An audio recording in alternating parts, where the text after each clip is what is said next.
xoxoHomegrown.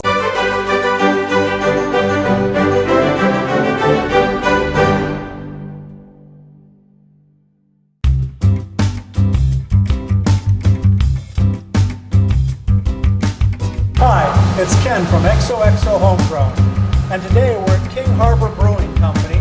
We're going to talk about the business of brewing, how to set up a brewery if you have a few friends and you all want to be brewing beer. We've got Tom Dunbabin here, we've got Phil McDaniel, and a little later, Will Daines is going to join us. We're going to talk about business. Tom, how did you get into the business? Drinking a lot of beer, to be honest with you. For me personally, it was through years of travel, seeing the brewing side, being really interested. Again, drinking a lot of beer, and looking for that entrepreneurial opportunity to do something that I really loved and make a viable business out of it, and find a career path that was kind of something on my own. You were in school studying this. You were an engineer before you went to business school. An aerospace engineer. Your father and grandfather too. My grandfather, cousins, uncles, everyone in the aerospace industry, which here in the South Bay, we have a lot of opportunity to do aerospace. I loved it for about 6 years and then decided I wanted to find something else that spoke more to my passions, and it was either going to be surfing or beer. And I left Northrop, went and did my MBA in entrepreneurial marketing. Kept sampling beers, kept traveling and researching breweries to find exactly what I wanted to do. And then when I met a couple people, Will and Phil, finally realized that we could pull it off. When you say we, when you mention the South Bay, you're a native. You were born here? Born and raised in Redondo Beach. Yeah, so the entrepreneurial bug is really facilitated by this area. Now, for people that don't know the South Bay, for people who may not be from Los Angeles, the South Bay is this area south of LAX, but north of Orange County. And what sort of businesses in the South Bay have typically been here? Well, if you look back to kind of mid-century South Bay, you get the surf industry really started here. 1940s, 50s, 60s with guys like Bing Copeland, Hap Jacobs, Dale Velzy. Started shaping surfboards under the Manhattan Pier. Hermosa Beach kind of became the hub for the surfboard industry.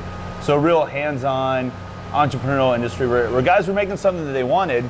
They didn't really know if they could sell it, and they ended up finding a way to turn into a viable business, almost like beer. King Harbor, we brew the beer that we love, and then we go find people that share same feelings on it. And then besides surfboard industry, the whole aerospace industry got started here. So flying on a wave, but before that, people were just flying. Yeah. Learn how to fly, learn how to surf, and then do it all with a beer in your hand. It's kind of how we go in the South Bay. For the history buffs, they all know that during World War II, the United States needed a lot of airplanes, and a lot of them were being built here in Southern California, between Los Angeles and San Diego. And the South Bay had a fair number of those companies, as it turned out, those little entrepreneurial flight companies. Yep, absolutely. A lot of the big aerospace industry today is just made up by companies that essentially became conglomerates of those small independent businesses. The guys that were machining connectors in their garage, or making RF waveguides, and just doing it all by hand. Designing wings out of balsa wood material, later went on to become what surfboards are made out of. They all kind of ended up working together, and businesses sort of added on, bought up other companies, and now you have the Boeings and the Northrop Grummans of today, which were just really a start from the small entrepreneurial spirit. Entrepreneurism is really part of the genealogy Absolutely. Of this area. Yeah. And this area where you've started King Harbor Brewing Company. Yep. Let's bring Phil into the discussion here. What kind of beers are brewed here? What did you look for when you, first of all, Phil, where did they find you? We met on the internet. It's kind of weird. Oh, internet dating, right? Yeah. Here in brewery. So, no, but they... Tell me we aren't in the 21st century. We met, they put up an ad that they had the very beginning stages of a brewery set up, and they're looking for a brewer to come on to be kind of the beer end of the company. And I just noticed it online. I wasn't really looking for a job at the time, but it sounded like an interesting opportunity. So you weren't looking for a job. Why? Because you were sitting at home watching television? No, because I had a great job. I had a great job at the brewery in Orange County. That's the BRU. That's right, the brewery. In Valencia. And Placentia. Placentia, that's right. Oh, excuse me. So, two different valleys. Yeah. So, and Patrick Rue owns the brewery, Patrick which Rue. is why it's the brewery. Exactly. So, Patrick was my former employer, and that was an awesome company to work for as well. But anyways, I thought it sounded like an interesting opportunity, so I contacted them, and we just met a few times, had some beers together, and decided that this was probably going to be a good idea for all three of us to kind of join up, and we just took it from there. Do you remember which beers you had when you got together? The first time I met with Will, we met at BJ's, and had probably a really good IPA, maybe Stone or Green Flash IPA. And then the second time was with Tom and Will at Hot's Kitchen, which has an amazing beer selection. So I don't remember, but I'm sure it was like 3 or 4 really awesome beers. And yeah, so we met, spoke, figured it out, and I joined them as soon as I could, and ever since then we've been making beer. Now, an interesting point here is that before they met you, Will and Tom, before they met Phil, Will and Tom had made an important decision, right? And it was that you weren't brewers. Tell me a little bit about, so you've got a business plan, you're going to have a brewery. You know, most entrepreneurs are such type A personalities, they're nothing that they aren't. But you guys had the chutzpah or the what? The smarts to decide what you weren't. Yeah, I guess we sort of had an epiphany during the business plan writing process that neither of us should man the helm up here. You know, both being home brewers, we're better at finding beers that we loved and drinking them rather than making beers that we knew were going to turn out good. So we sort of went against every fiber in our being that told us, hey, the two of us can do everything and we don't need anyone else, and admitted early on that we were going to need to find a world-class brewer. So we set out and we searched far and wide. We interviewed people from all over the place, and then it was just happened to be someone in our backyard that I'm sure we had crossed paths with Phil a million times. And as he was saying, at BJ's Pizza during a Dodgers game, he and Phil went over the ideas, and we all had the same outlook on beer. Really approachable, really unique, interesting flavor profiles that kind of went along with the active life that we all have, whether it's, you know, a couple beers after surfing, you know, playing volleyball on the beach, out for a long bike ride, golfing, at a baseball game. We all kind of had the same perspective on what we wanted to brew and what we kind of felt that we were missing out in the beer world. And so we, you know, from a couple conversations to a full production brewery, and you know, a ton of beer. These are beer, like you're saying, Tom. These are beers you can drink a full 12 ounces of after going to the beach. These are not the beers that are going to be served in mini glasses of 6 or 8 ounces. Correct. So talk a little, Phil, about. I've heard these beers called approachable rather than sessionable. Yeah. Is that a term you guys are using? We use approachable. We also use sessionable. I mean, it's the term. There's a few different terms for it. Session has become, out of nowhere, has become an incredibly popular term in beer. Past year, there's all kinds of new session beers, but in my mind, that's what regular beer should be. Beer is a moderately strong alcoholic beverage. It should be within the 4 to 6 range in general.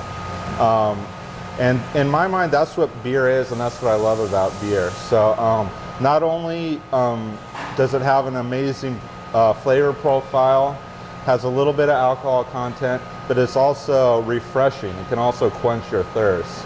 And like I said, that's how beer always was historically.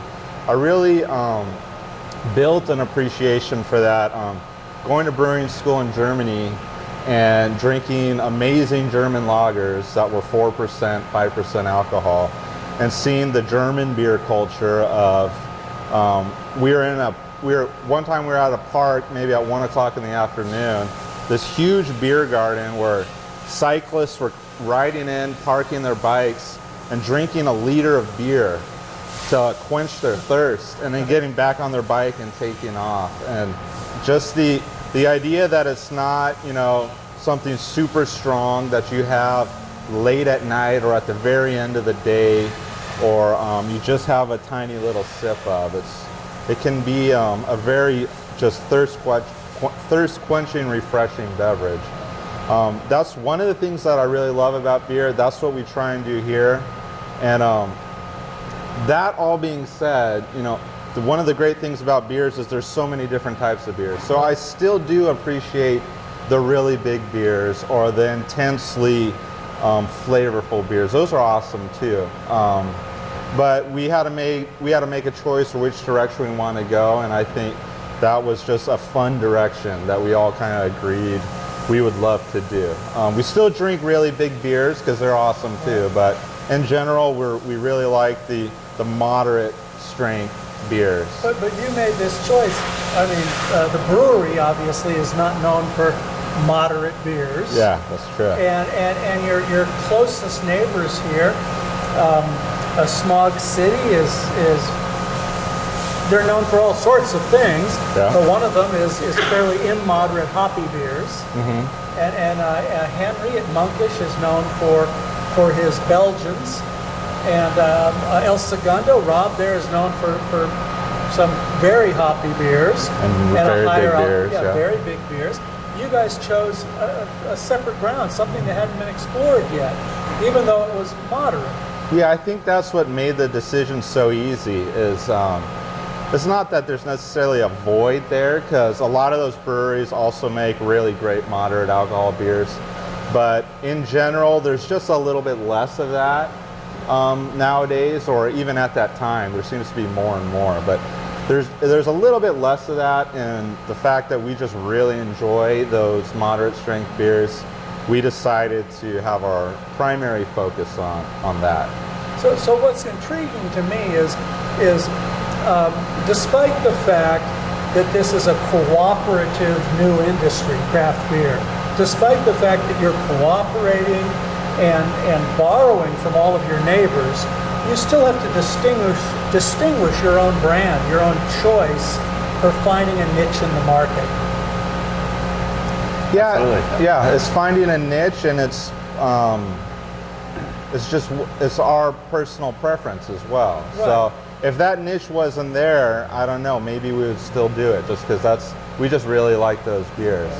See, it's for us, it wasn't so much about looking at what's available and finding what's unavailable and just doing that. You know, let's say if Monkish wasn't around and the void was, hey, there's no Belgian breweries around here, we wouldn't have opened and done Belgian beers. We love Belgian beers as a style, and we do a Saison. We did one tweak to our Baltic Porter with Belgian yeast. So it's a variation of what we love. But for us, we really picked an authentic route of these are the beers that we want to brew because these are the beers we want to drink. And if there was another brewery that did the exact same thing, that made great, approachable session beers that we loved, we may have opened and done exactly the same thing, because this speaks to us. You know, for us, brewing a 16% beer and barrel aging it and blending it and doing all this crazy stuff isn't true to what we are. So and this it's beer authentic. we love, this but is authentic. So Yeah. when you and Will are sitting around before you met Phil, did Phil fill this authenticity for you because of how he already felt? How did you and Will, because you and Will are sitting there at what coffee house again? Java Man, Hermosa Beach. Java Man, Hermosa Beach. So another local, you can time Great guys, forward great from coffee. here to there. Yeah. And you and Will are sitting around writing business plans like you learned to do at LMU. You took your master's at Loyola Marymount, Yep. right? Yeah, did my master's at Loyola Marymount in entrepreneurial marketing. Okay. Yep. And a big part of any entrepreneurial school is writing those business plans. And was that business plan already to have sessionable, approachable beers? Yes. So Beers you could surf with? yeah, exactly. Beers you could throw in your wetsuit and paddle out for a couple hours. Yeah, you know, for Will and I, we're both very active. We live down at the beach. Drinking, you know, beer drinking for us was, you know, after a long day at the beach, go to a bar and get a couple beers, or, you know, maybe sneak a couple out there when no one's looking. So that was kind of the big idea. And so when we'd go out and, you know, we'd go to the bar afterwards and have a couple beers, the beers we were drinking, we started to kind of notice the similarities. Go, hey, you know, look, we're not looking at a beer list and going, what's your highest alcohol beer? What's your hoppiest IPA? What's your craziest this, crazy that? It's like, what is a really great, well-done beer? Like Pivo Pills from Firestone Walker. Okay. Really awesome, really flavorful, refreshing craft beer that's moderate alcohol, just extremely well done. And that kept coming up a lot. Every time we go out and drink, if Pivo was on, probably grab one. And so I'm having a wonderful beer here. This is the Quest. the Quest. This is our single hop pale ale. This version, we do a rotating hop bill.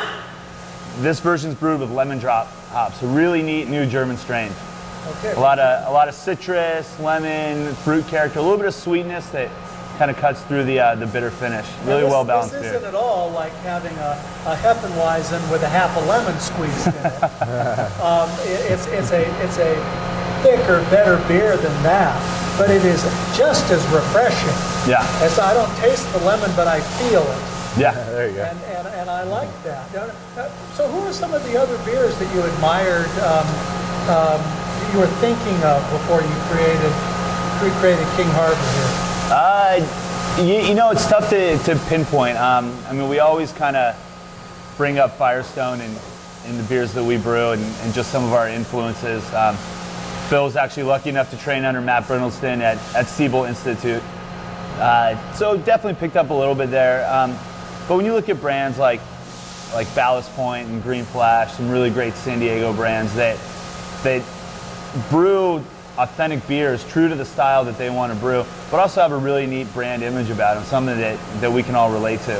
And so that's where we draw a lot of influences from. But you know, for us, as far as a branding perspective and business-wise, we look a lot to the surf industry and the coastal industries in California, because that's, you know, this is where we came from. We all, you know, Phil and I both grew up around LA near the beach.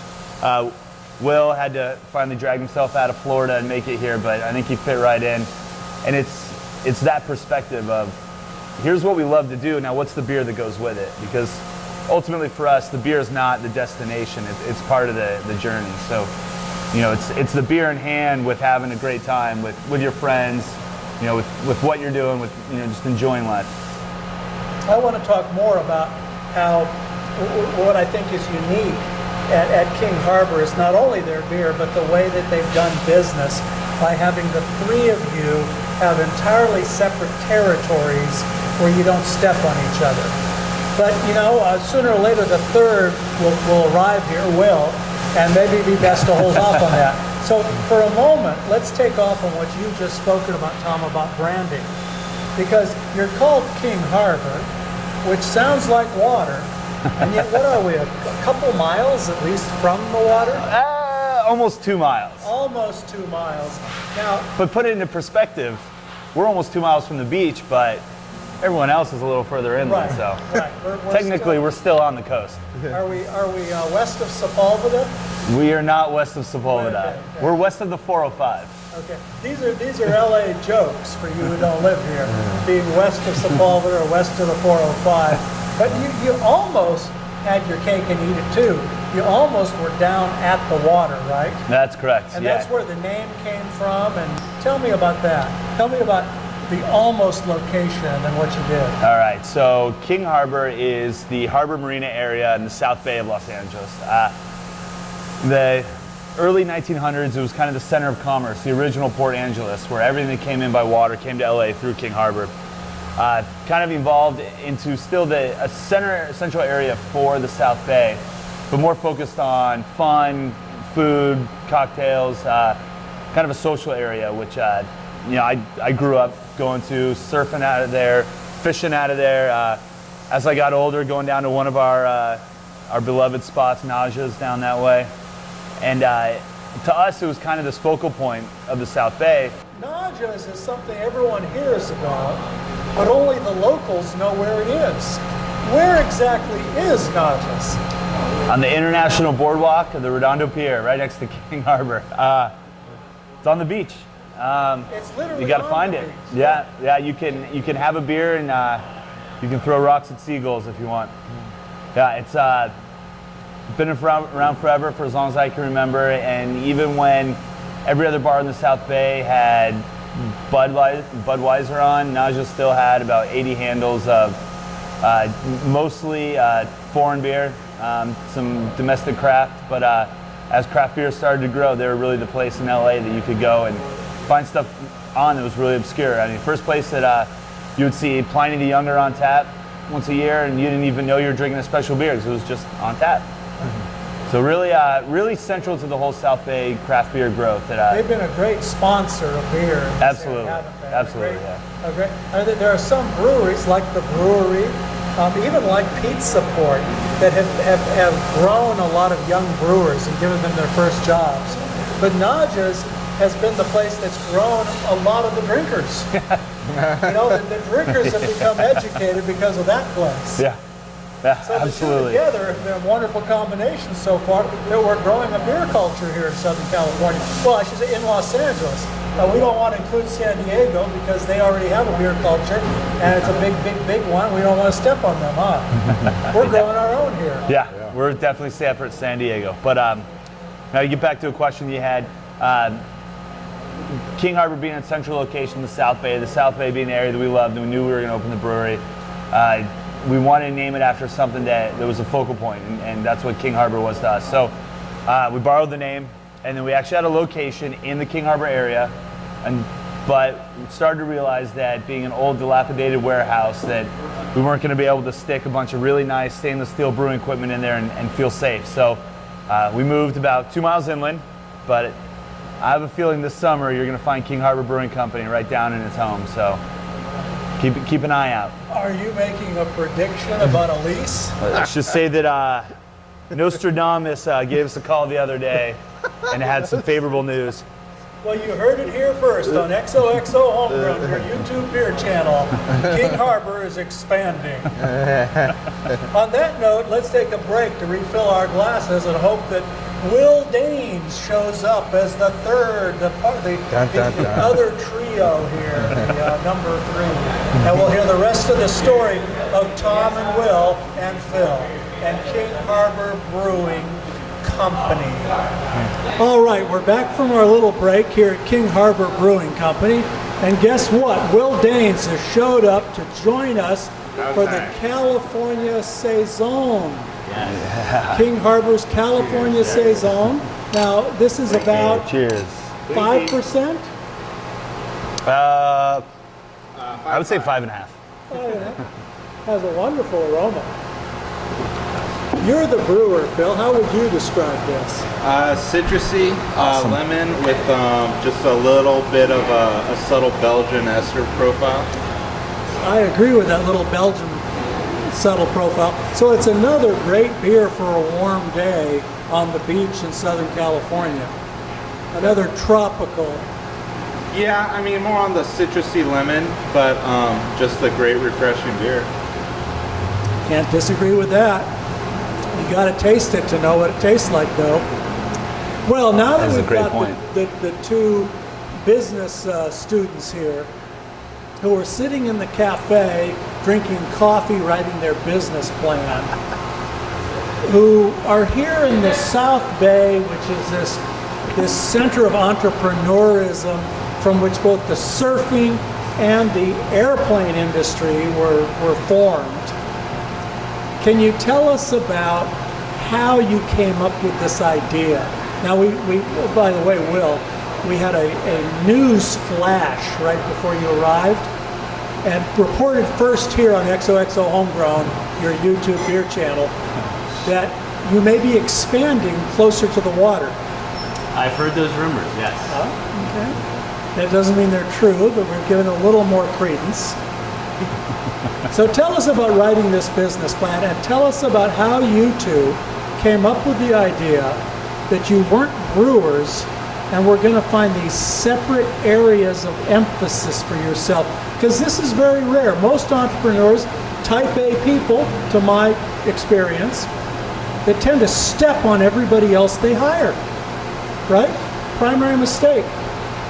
They teach you to be arrogant and have an ego in business school, and then you do that. You got to do that to be an entrepreneur, but it's hard to manage people that way, isn't it? Absolutely. Yeah, Go for it. Thanks. Yeah, so I'd say to answer one of the questions that you asked was why did Tom and I decide not to brew? And I would say, you're giving us a lot of credit. I would say it's more to I would say give credit to our palates that we brewed our own beer, and we decided that while we liked it, we drank it. It wasn't of excellent quality of what we wanted to be producing out of the business we ran. You didn't throw any away, though. No, we made sure that we took it down. It was still fairly decent. I don't want to make it sound too terrible, but anyway.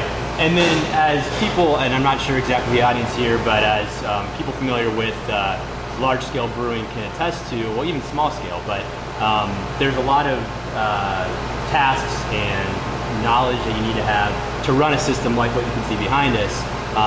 It's not just as simple as home brewing. So that's another area that we clearly knew we didn't have that expertise. We needed to bring somebody who not only had great recipe development, had the creativity to make really cool recipes and delicious beer, but also could run production equipment like what we have behind us. So finally, each of you three have a different area here now. I mean, you're running one company, but describe for the audience what each of you three do discreetly. You could break it up into two areas. One, the actual beer and the operations, and then two, the business infrastructure behind it. Everything in here, this is Phil's domain. He knows how to brew the beer, knows how to make the recipes. Will and I might come up with something wacky, and he might go, all right, well, let me see if I can figure it out, and kind of figures out how to make it. And that's awesome. But then you look at kind of the business infrastructure behind it, and really the finance side, and then the branding, marketing side. And when Will and I kind of met, we sort of realized we came from two different sides of business. That he had a ton of finance experience, working as a consultant, financial education. Whereas, when I started in engineering, I was kind of doing my own businesses, working on some branding, some marketing, and then doing my MBA in entrepreneurial marketing. So as soon as we sat down, we had the same ideas on beer, but just different things we brought to the table. And the great thing about this partnership is that the three of us can kind of operate within our domains and then relay info back to each other, and then everyone else can sort of give input and ask and help out in areas, but we all trust each other to do what we're doing. And that makes it easy on us, where I don't wake up in the middle of the night and go, oh my God, did Will add in this cost on the P&L, like freaking out about it, and I don't wake up going, oh, does Phil know the amount of 2-row malt that's got to go in this beer? And hopefully these guys don't wake up and go, oh shit, did Tom get the design work done for the bottles and get it submitted? I mean, it's all that stuff that we kind of separate out, which makes us sane. That makes it so we don't have to put in 24-hour days, and that we can live normal lives. You told me earlier, Tom, that you tend to round numbers and these two guys don't. Yeah, I don't like detail. When I look at budgets, and we're talking about starting this brewery, and Will and I were going through costs and everything. If the brew house was $89,300, to me it was $100,000. I mean, you just kind of round, and maybe occasionally round down, just so you can feel a little more comfortable about things. That's my perspective on it. But it also means that I don't have to butt heads with anyone, and I don't have to feel like I have to pry in and get the details. That I'm good with knowing the top level of what's going on. And all right, here's the beer we're brewing. How did it come out? It came out this way. All right, I trust that Phil can solve the problems and figure it out. I don't have to overanalyze anything he's doing, and that's just the way we operate. So it makes it easy on all of us. So of course, Phil has to get things exact to make sure the beers are clean, brewed well. But Will here, are you rounding to the dime?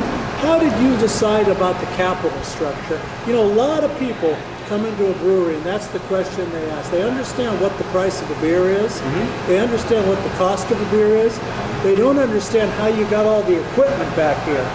Sure, yeah. So I would say from a capital structure perspective, we approached it trying to finance as much as possible through equity financing.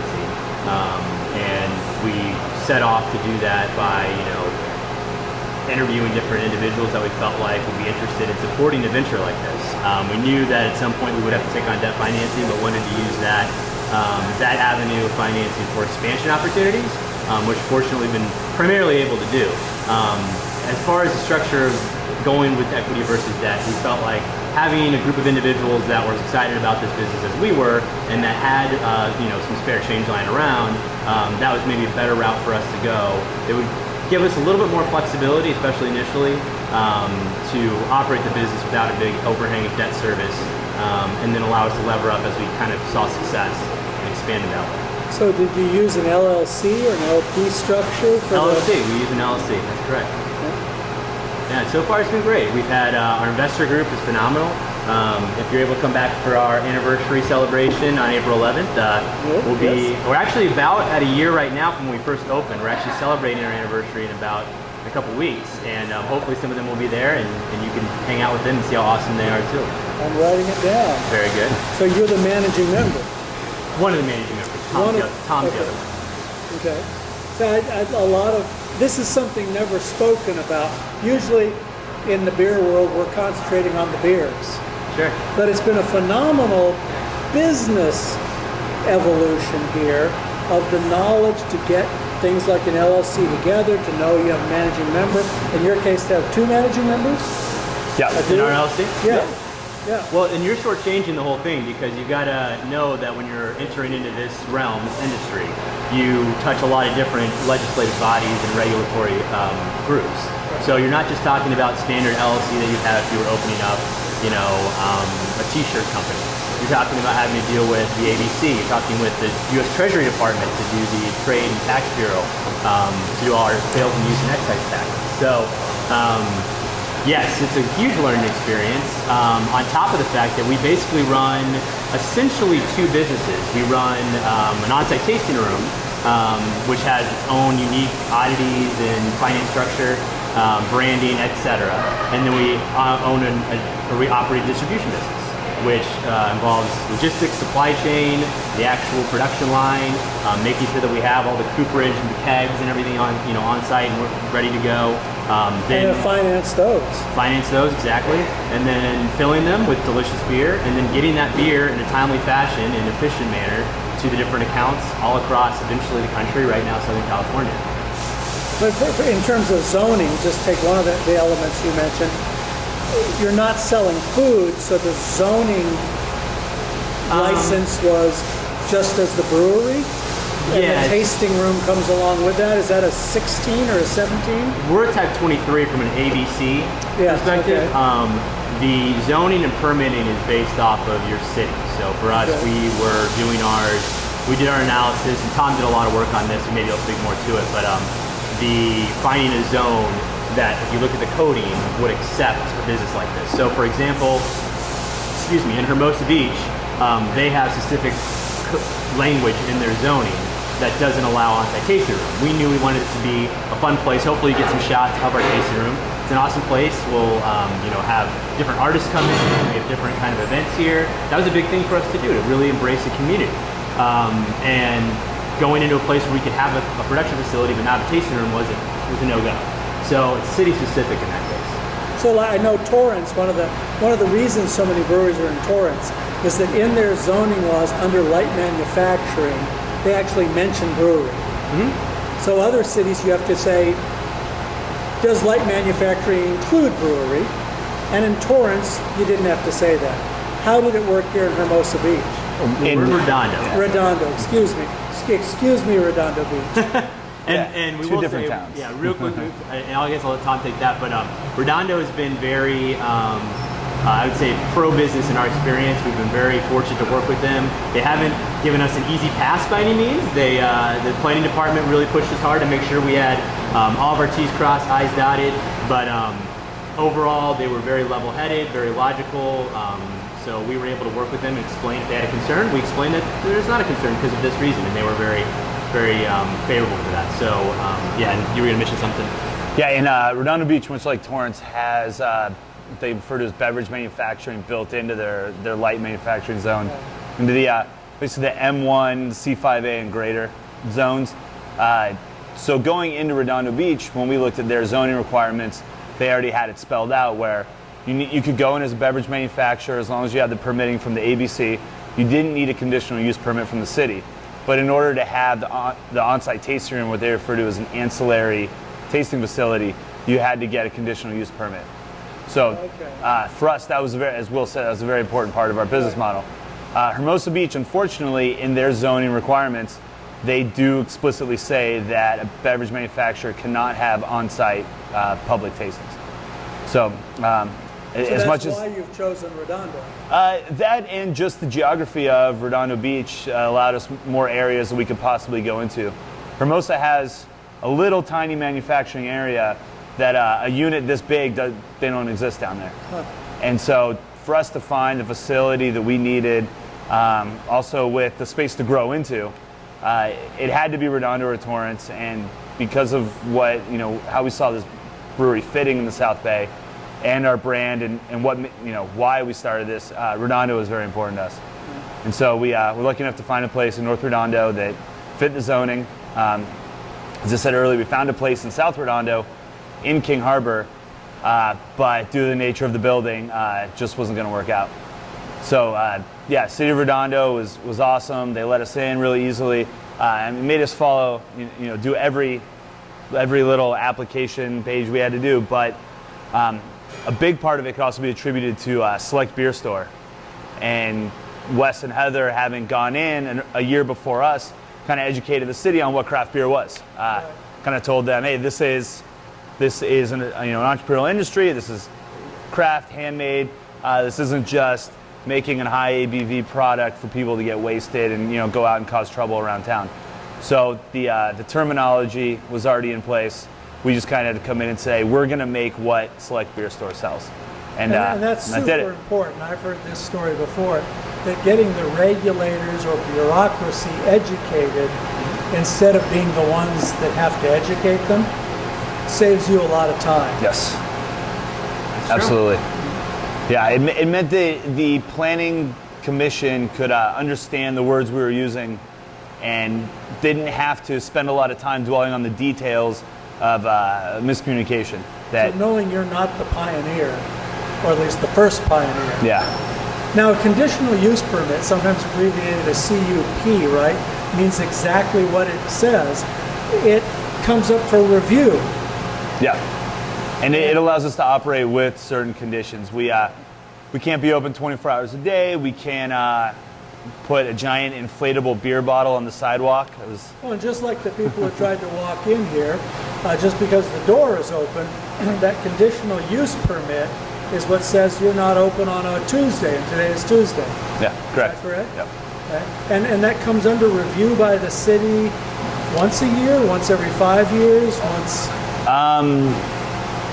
I don't think I know that off the top of my head. I'm not aware of a regular review Yeah. of CUP. Our policy, so there's two things that I would say. One, just from experience in the area, it seems like typically those reviews are a lot more strict when somebody's misbehaving. And I would say on our part, our policy has been to operate well within the constraints of our CUP. We feel like we're a guest and a member of the community of Redondo Beach. We have no reason to try to step outside the bounds of what they have set for us to operate within. The one thing that we would like to do eventually is maybe to expand, have hours on Monday and Tuesday, just for a couple hours so people can pick up their growlers. We hope that now we've been open for a year, we've been very well behaved, that the city could let people do that just to get some growler fills or something like that. But as far as the review process, specifically your question, it's not something we've been approached about going under any review. Well, where I've read most about it, I think, is about Eagle Rock Brewery, because they being the first LA brewery, blah, blah, blah, they are the one that came up with having to be reviewed. And they have wanted to extend their hours because their hours were fairly minimal, they being the first pioneer in Los Angeles. Well, and Los Angeles being a bigger, more complicated city may have something to do with it. Yeah, my initial answer would be we are blessed to be in Redondo Beach. Redondo Beach, having really your neighbors and your council members and planning commission be really just right down the street makes it a lot more feasible than having several dozen body that has to review a myriad of issues in Los Angeles. Okay, so you handle all the brewery, the orders, the raw material, anything else? Anything beer related. So Phil's anything beer related. Yeah. And that you mean by that the physical thing, beer. Yeah, I mean, generally I get the beer from raw ingredient to package, and then at that point it kind of blends into Tom's territory of sales. So we have a bunch of beer and kegs and bottles, and Tom works with our distributor getting that out the door. And then once it's out the door, it's pretty much out of my realm. So, Tom, he's stolen a little of your firepower there by describing what you do. What else do you do that Phil hasn't included?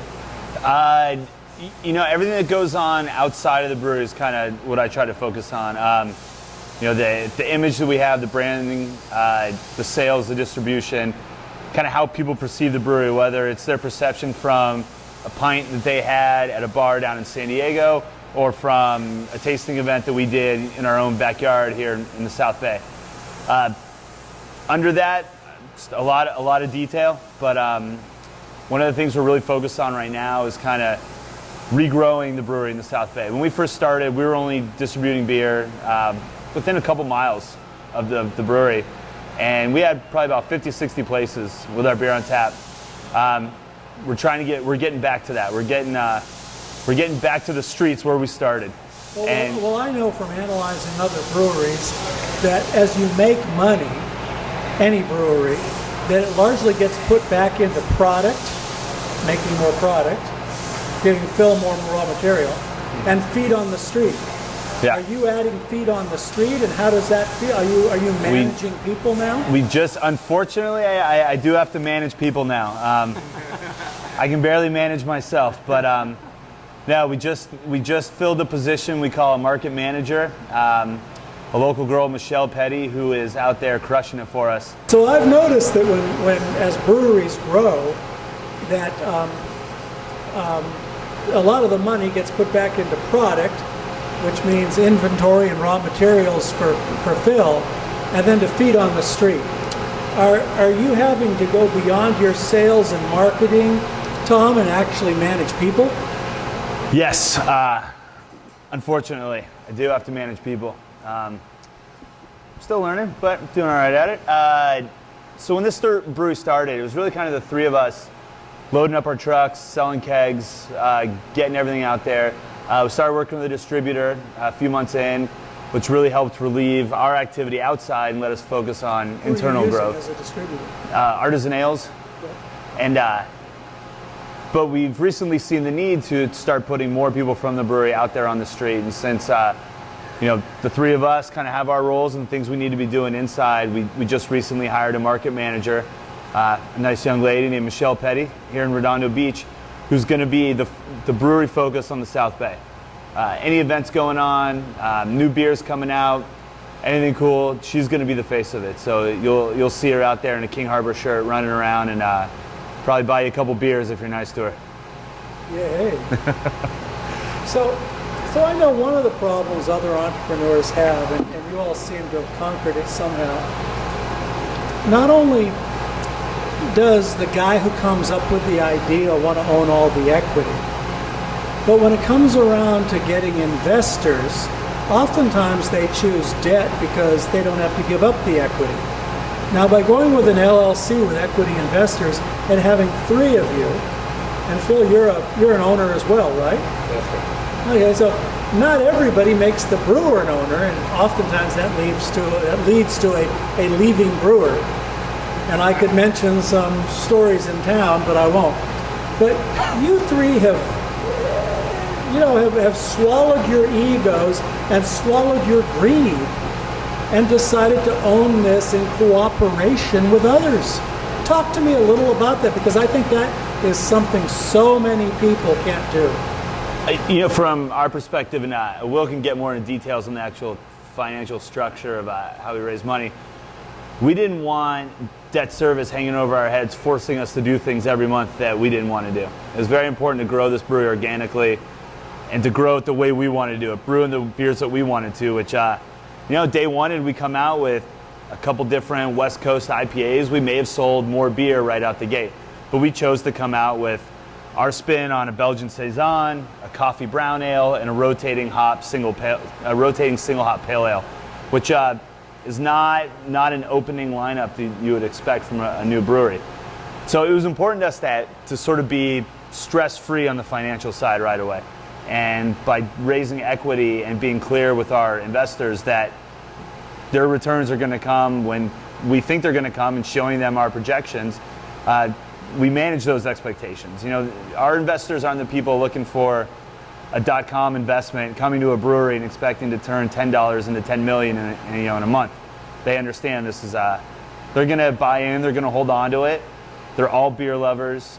They may be in the industry in one way or another, or they just may be fans in one way or another. And a lot of them are friends of ours and wanted to be involved.